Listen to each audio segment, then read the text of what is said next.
Olá, que a graça e a paz de Deus nosso Pai, de nosso Senhor e Salvador Jesus Cristo seja convosco.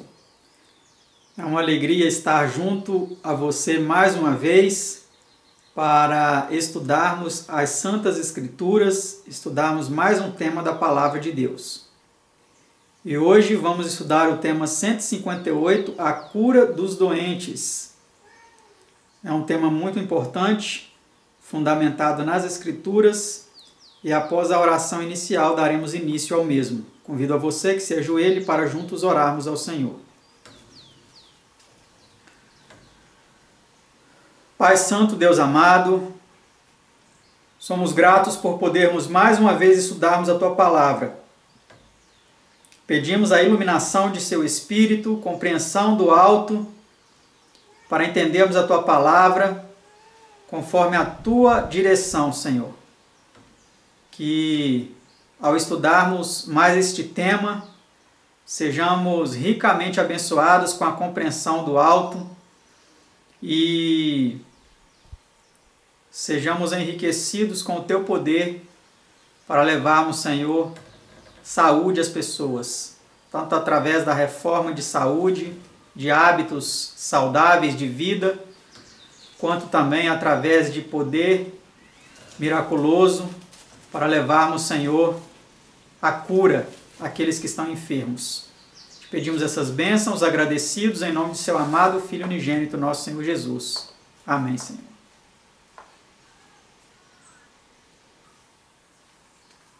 Vamos dar início, então, às 15 perguntas e respostas deste estudo bíblico. E a primeira delas é essa que você já vê em sua tela. Que declara o Senhor de si mesmo quanto aos doentes? Vamos ver o que ele declara. Eu sou o Senhor que te sara. Êxodo 15, verso 26. Ele é o que perdoa todas as tuas iniquidades, que sara todas as tuas enfermidades. Salmo 103, verso 3. Então, é Ele que nos cura, não é o ser humano. Por mais que ele use instrumentos humanos, precisamos compreender que não é o ser humano, ele não tem poder, ele não tem o dom da vida, ele não tem condições de promover a saúde de ninguém. Tudo vem de Deus, não é? Pergunta de número 2. Que foi prometido a Israel uma vez que fossem obedientes? Vamos ver o que foi prometido. Guarda, pois, os mandamentos, e o Senhor de ti desviará toda enfermidade. Deuteronômio 7, 11 a 15. Então, nós precisamos, é uma condição que nós guardemos os mandamentos, para que nós sejamos protegidos por Deus contra as enfermidades. É bem verdade que algumas pessoas não conhecem todos os mandamentos, né? Mas de uma vez que as pessoas têm a consciência dos mandamentos de Deus e estão transgredindo deliberadamente, infelizmente essas pessoas não podem reclamar se elas forem acometidas por enfermidades, né? Na realidade, as enfermidades acometem até os homens justos de Deus. Um exemplo foi Jó, né? Era um homem justo, íntegro, reto. Outro exemplo é Eliseu. Ele morreu de uma velhice, de uma enfermidade na sua velhice.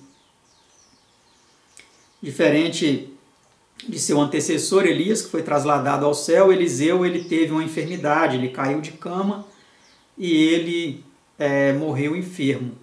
Então a enfermidade, se ela comete justos e santos homens de Deus, imagine então aqueles que desobedecem aos seus mandamentos, né? Vamos para a pergunta 3. Quando, por motivo de desobediência, secou a mão de Jeroboão, de que maneira ela foi restaurada? Vamos ver o que as Escrituras dizem. Então respondeu o rei e disse ao homem de Deus: Suplica ao Senhor teu Deus e roga por mim, para que se me restitua a minha mão. Então o homem de Deus suplicou ao Senhor, e a mão do rei se lhe restituiu e ficou como dantes. 1 Reis 13, verso 16. Então aqui nós vemos que através da oração de um homem de Deus, aquele rei foi curado, né?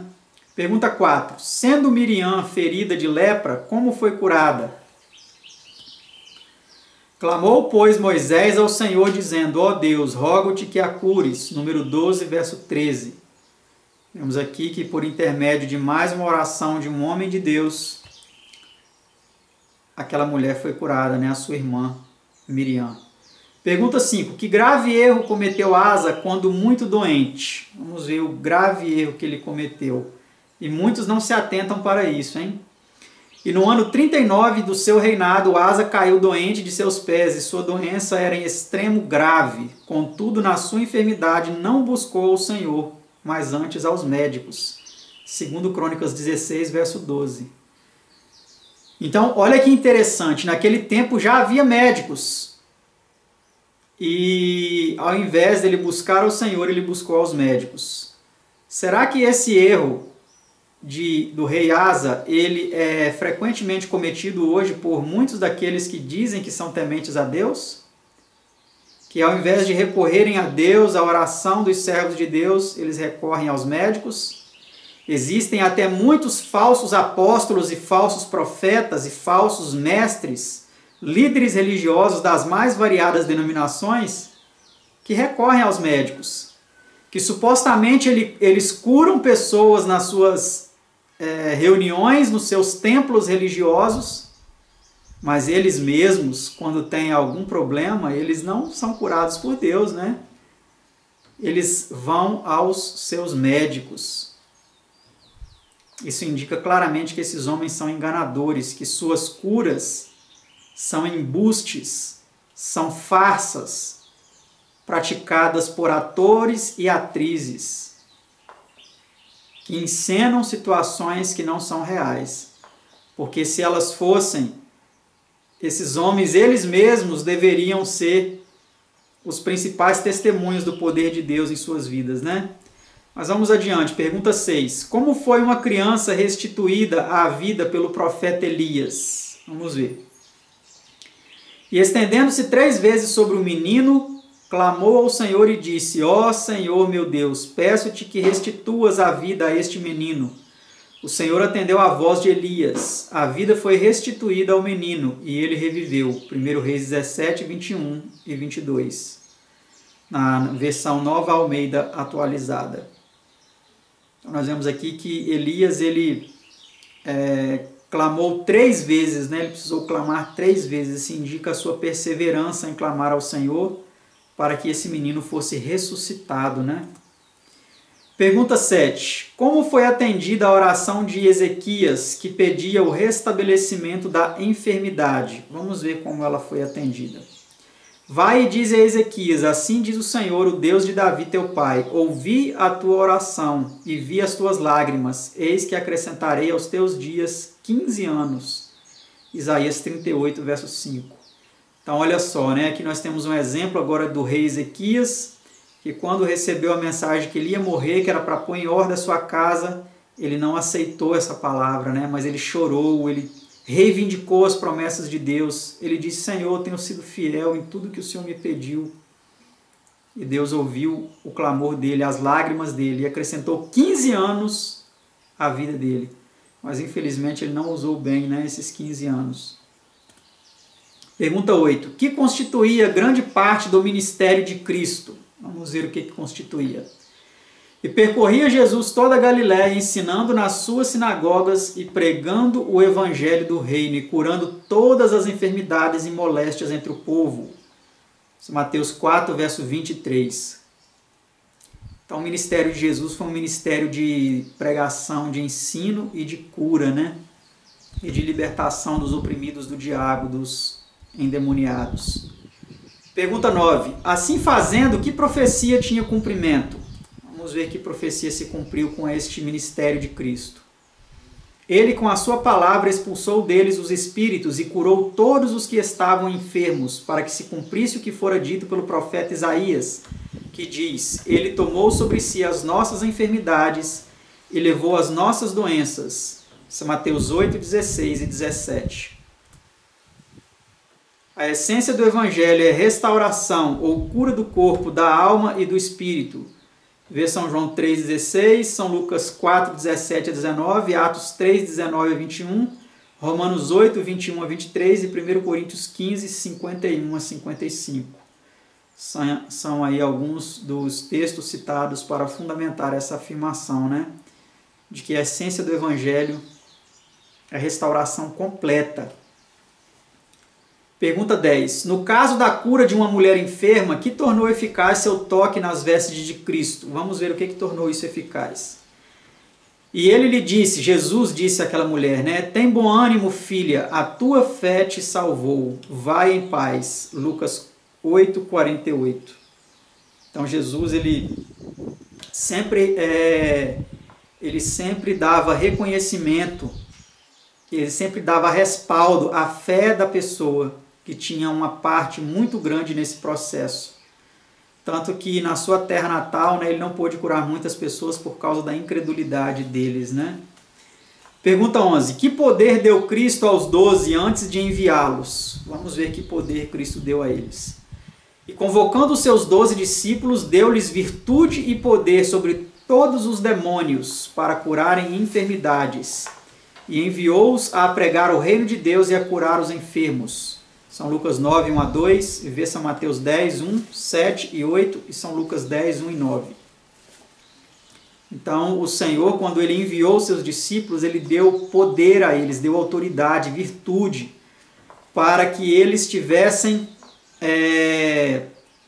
autoridade e poder sobre todos os demônios, para repreender os demônios, expulsar os demônios e as enfermidades que esses demônios causavam, né? E causam até hoje.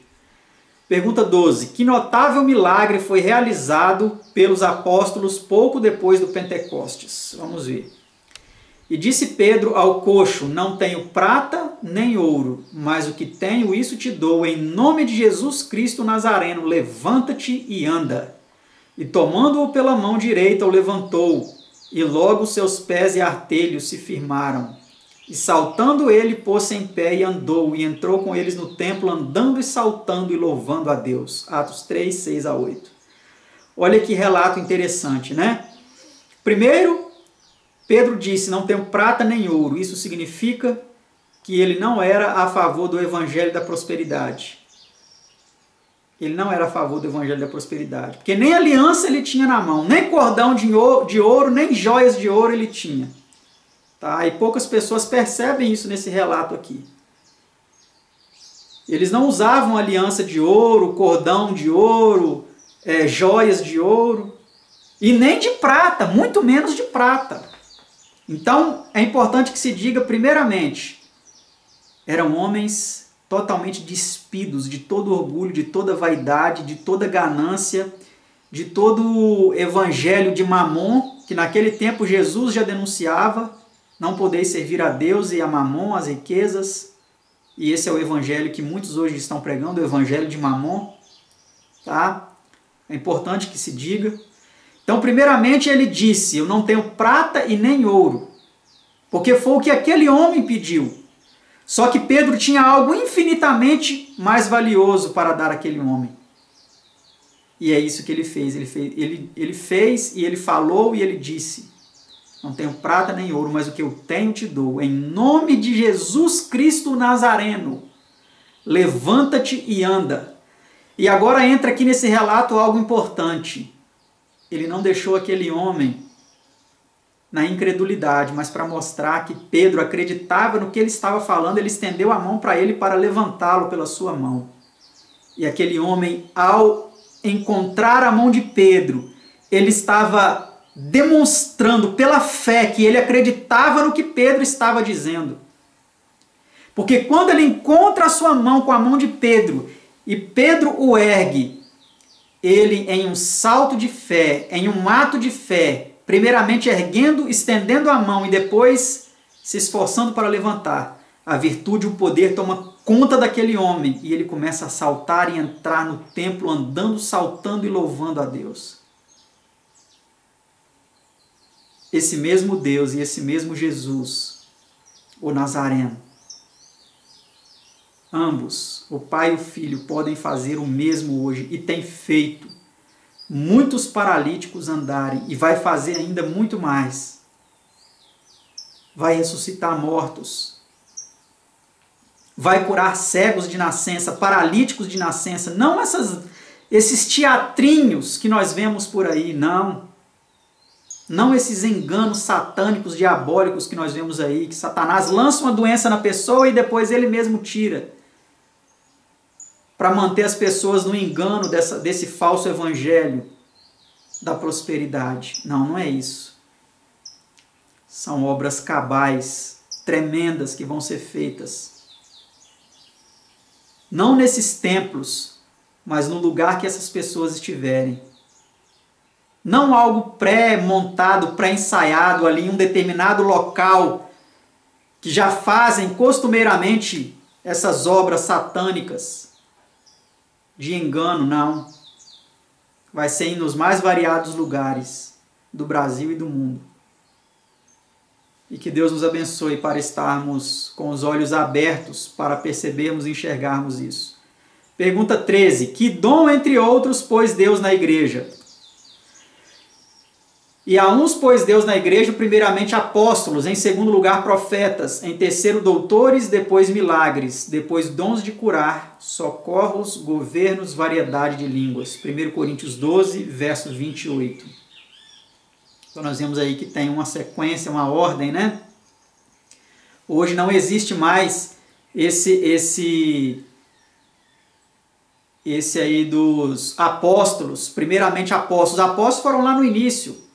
Esses apóstolos que existem aí hoje em dia, apóstolo disso, apóstolo daquilo, são falsos apóstolos. Não são apóstolos de Cristo, não são apóstolos verdadeiros. São falsos apóstolos, como dizem lá no Apocalipse, né? Se dizem apóstolos, mas são da sinagoga de Satanás. Mas Deus colocou esses dons aí na igreja de fato, desde aquele tempo até os dias de hoje, para a edificação da igreja. Pergunta 14. Quando doente, que privilégio cabe a todo filho de Deus? Vamos ver qual é o privilégio de todo doente.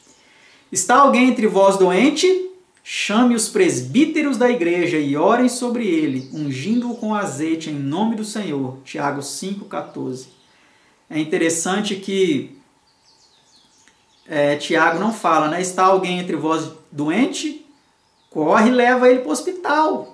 Corre, mas vai correndo e leva ele para o hospital, pode ser grave. Não, chama os presbíteros da igreja e orem sobre ele, ungindo-o com azeite em nome do Senhor. Eu não estou fazendo aqui apologia contra a medicina não, tá, meus irmãos? Porque eu mesmo, semana que vem, vou ao médico fazer uma consulta, tá? Mas muitas vezes nós precisamos ver e colocar à prova a nossa fé, de fato, em quem nós temos fé. Se nós temos fé nos homens ou em Deus. Tá? A medicina é importante, Deus concedeu sabedoria aos médicos para que muitas coisas eles pudessem fazer e ajudar a humanidade, mas existem muitas coisas erradas também, muitos procedimentos errados, muita máfia, tá? A máfia da indústria farmacêutica e uma série de outras máfias que existe aí, descaso, ganância de médicos trabalhando não por amor às pessoas, as vidas, mas por amor ao dinheiro e uma série de outras coisas, tá? Não vou entrar nos méritos aqui agora, mas é importante que se faça essa distinção. Vamos então agora para a última pergunta, pergunta 15. Que certeza de bênção é dada aos que pedem segundo a vontade de Deus? E a oração da fé salvará o doente, e o Senhor o levantará, e se houver cometido pecados, ser-lhe-ão perdoados. Tiago 5, verso 15. Amém? Que nós creiamos nessa promessa, né? Vamos para a nota final de nosso estudo. Talvez a cura física não seja sempre para nosso bem ou para a glória de Deus.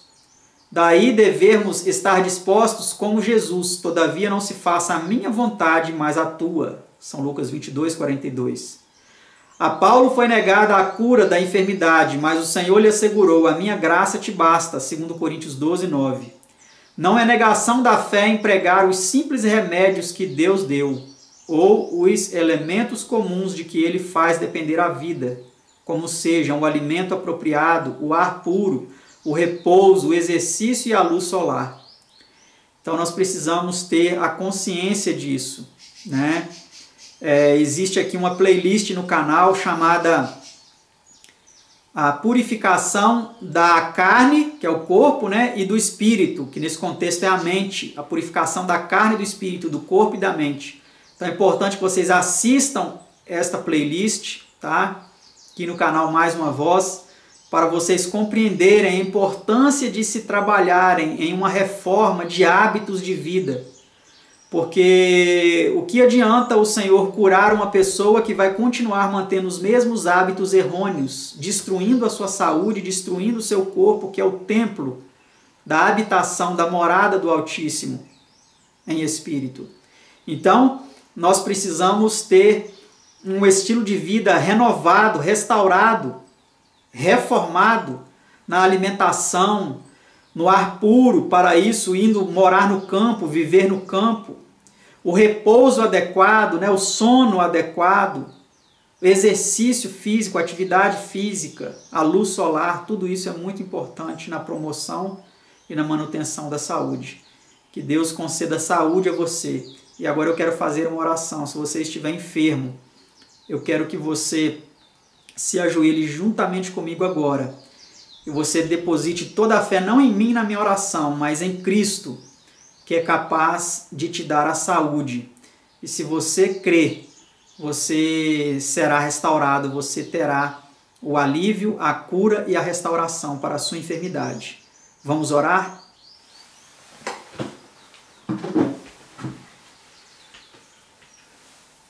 Pai Santo, Deus amado, somos gratos a Ti, Senhor, por podermos confiar no Teu poder, que é o doador da vida. O Senhor sabia o que seria de nós, Senhor, mesmo antes de nascermos.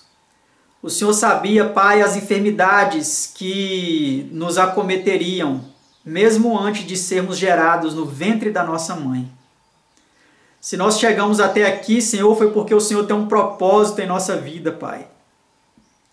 O Senhor tem planos para nós, Senhor, e nós te suplicamos, em nome do Senhor Jesus, que nos conceda saúde, Pai, nos conceda vigor, forças para fazermos somente a Tua vontade e servirmos a Ti de todo o coração, com inteligência, com a mente sã, com o corpo são. Agora eu oro, ó Pai, por esta alma, esta vida que está acompanhando esse estudo, Senhor. Que ela tenha essa enfermidade, ó Pai, que ela tem este problema de saúde, que ela deseja, Senhor, a cura, que ela deseja a restauração. Ó Pai Santo, eu te imploro por esta vida, Senhor. Toca neste momento, ó Pai, no corpo dessa pessoa, onde quer que estiver enfermo, Senhor, onde quer que estiver doendo, onde quer que estiver com a enfermidade. Seja mesmo um câncer, Senhor, seja qualquer problema que for, nós cremos que o Senhor pode todas as coisas. Portanto, eu te peço, Senhor, coloque a Tua mão, Pai Santo, Tua mão santa e poderosa nesta vida, neste corpo. Restaure essa saúde, mas principalmente, Senhor, renove a mente dessa pessoa. Para que sejamos, Senhor, um sacrifício vivo, santo e agradável a Ti, que é o nosso culto racional. Transforme, Senhor, a mente dessa pessoa, para que ela compreenda a importância de ter hábitos de vida saudável, Senhor, para que ela compreenda a importância de viver uma vida, Senhor, regrada, para que ela não venha se envolver, Senhor, em embriaguez, em glutonarias, mas que ela tenha uma vida, Senhor, que venha no comer e no beber, ser para a Tua honra e para a Tua glória, Senhor. Eu te suplico essas bênçãos, Senhor, em nome de Jesus. Amém, Senhor. Amém, Senhor. Glória a Deus e ao Cordeiro. Que o Senhor te abençoe, que o Senhor te conceda saúde e até o nosso próximo estudo, se Deus quiser. Tchau.